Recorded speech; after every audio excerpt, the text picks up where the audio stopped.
Hello everyone, how are you all? I hope you all are doing great. Today we are gonna learn about preposition.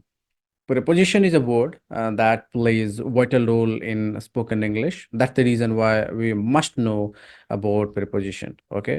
इसके बारे में ये क्या होता है, इसको हम कॉन्वर्सेशन में यूज कैसे करते हैं, आज हम लोग जानेंगे. Okay? So let's go and figure it out what it is.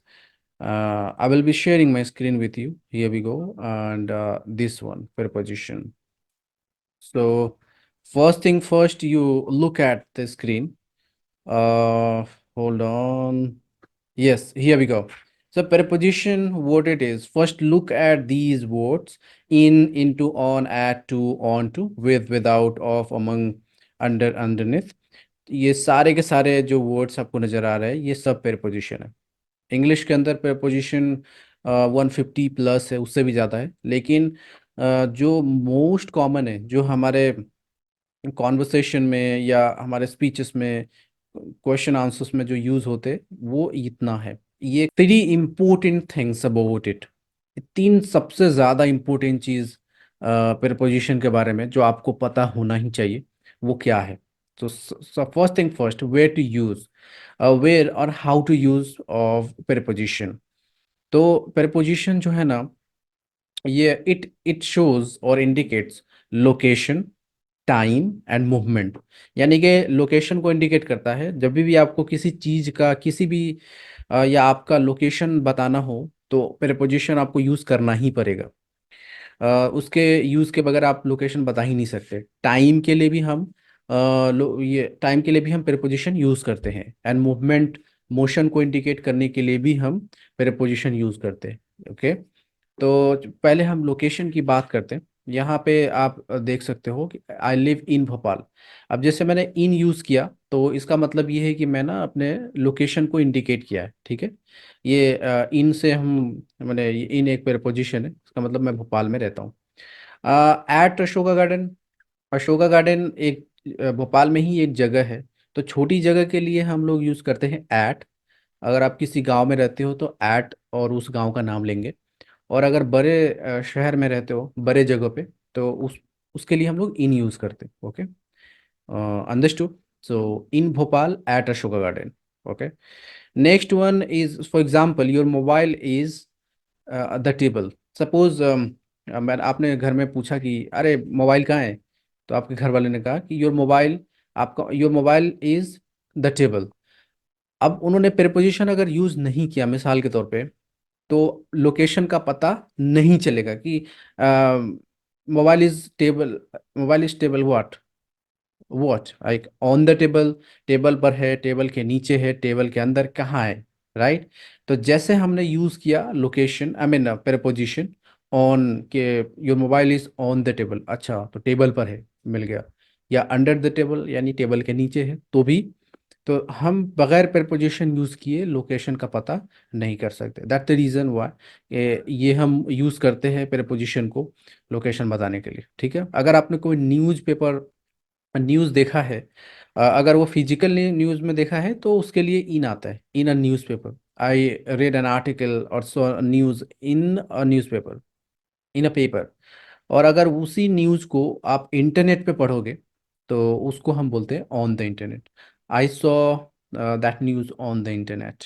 Okay? तो इलेक्ट्रॉनिक्स आइटम जितने भी रहते हैं, उसको हम ऑन यूज़ करते हैं, वहाँ ऑन यूज़ करते हैं. Okay? Yes. The next one is for time को इंडिकेट करता है. अगर आपको टाइम बताना है, तो प्रेपोजिशन के यूज़ किए बगैर आप शायद बता भी नहीं पाओगे. फॉर एग्जाम्पल, अगर एट 7 o'clock आपको ये बोलना है कि मैं 7 बजे पढ़ने जाता हूँ, या मैं 7 बजे उठता हूँ, तो एग्जैक्ट 7 o'clock, एग्जैक्ट उसी वक्त, तो उस जगह पे हम यूज़ करते हैं एट. अराउंड क्या, किसको बोलते हैं कि हम 7 बजे के आसपास उठते हैं.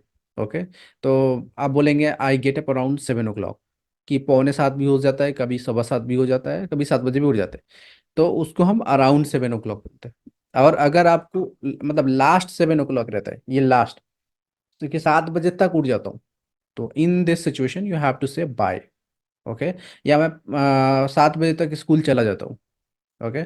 आई go to school by 7 o'clock. तो ये बाय हम उसी के लिए यूज करते हैं। ऑन डे के को इंडिकेट करने के लिए हम ऑन यूज करते हैं, on Sunday, on Monday, on Saturday. And month के लिए इन यूज करते हैं, इन सितंबर, इन 2015। ईयर के लिए भी इन यूज करते हैं। और समर विंटर को इंडिकेट करने के लिए भी हम इन यूज करते हैं, in summer, in winter, in spring and etcetera. Okay, yes. Next is movement. Movement को दिखाने के लिए भी हम यूज करते हैं प्रीपोजिशन को। अब जैसे यहाँ आप देख सकते हो तीन प्रीपोजिशन जो ज़्यादातर मूवमेंट में यूज की जाती है। टुवर्ड्स। टुवर्ड्स मतलब अगर towards the railway station. Towards का मतलब क्या होता है कि रेलवे स्टेशन की तरफ। एग्जैक्ट रेलवे स्टेशन नहीं जा रहे, हो सकता है रेलवे स्टेशन के आगे भी जा सकते हैं, उसके पीछे भी रह सकते हैं, मतलब उस तरफ जाना, तो बोलते हैं towards the railway station. Okay. Into. Into किसे कहते हैं कि मोशन में अंदर से बाहर से अंदर आने वाली चीजों को इंडिकेट करते हैं। जैसे कि our teacher came into the class, कि बाहर से क्या करें, वो अंदर आए, तो इसको हम इनटू यूज करते हैं। और ऑन टू मतलब फिर बाहर से अंदर की तरफ नहीं, बाहर से किसी चीज के ऊपर। जैसे कि a cat jumped on to the table, पहले टेबल पे नहीं था, पहले कहीं और था, और उन्होंने जंप करके टेबल पर आए। तो बाहर से ऊपर की तरह आने को हम ऑन टू यूज करते हैं, और ये सब मूवमेंट को इंडिकेट करता है या मोशन को इंडिकेट करता है। ठीक है ना? Okay, right.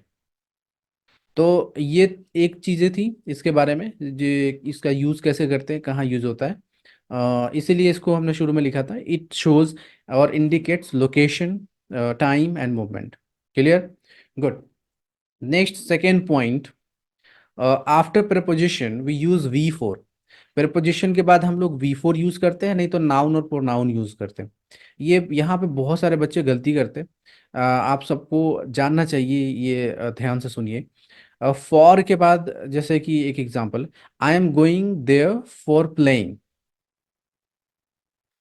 अगर मैं ये बोलूं कि I am going there for, तो फॉर के बाद ना हमें प्लेइंग बोलना रहता है।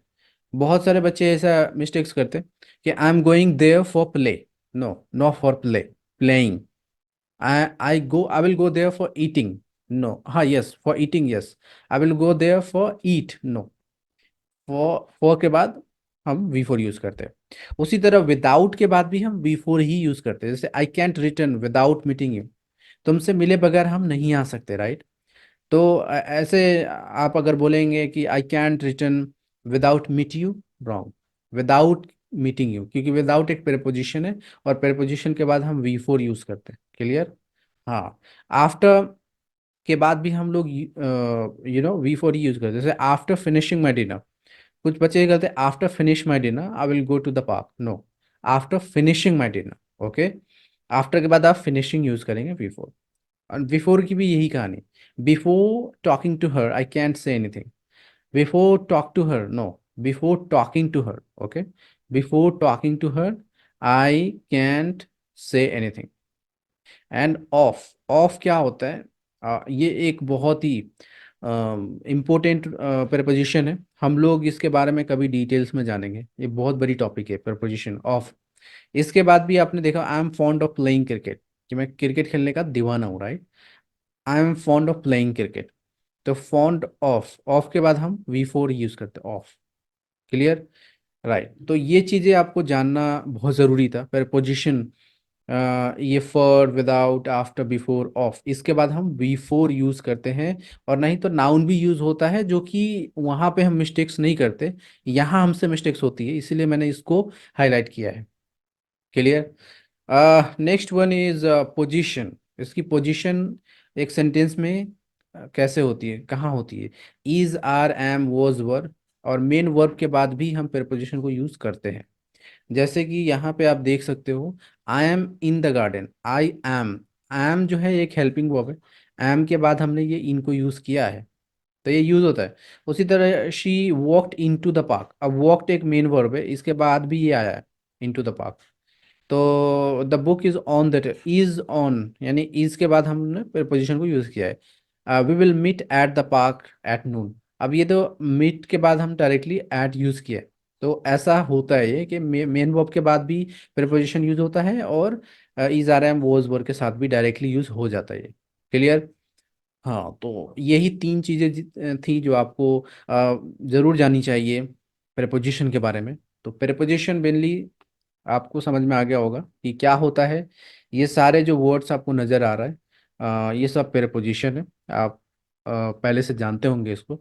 इसके जो तीन यूज़ है, तीन इम्पोर्टेंट यूज़, वो भी मैंने बता दी कि कहाँ यूज़ करते हैं हम। ये इंडिकेट करता है लोकेशन, टाइम एंड मूवमेंट को। सेकेंडली, आफ्टर प्रपोजिशन हम V4 यूज़ करते हैं। एंड थर्ड वन, जो is are am was were सबके साथ के बाद हम V4 को यूज़ करते हैं। तो these are the main thin three uses of preposition. Okay, I hope you got it. बाकी इन सब के मीनिंग के बारे में बात अगर करें तो हम अगले किसी वीडियोस में इसके सब के मीनिंग्स को बताएंगे। Okay, good, nice, that's all for today. I will see you in the next video, and that would be on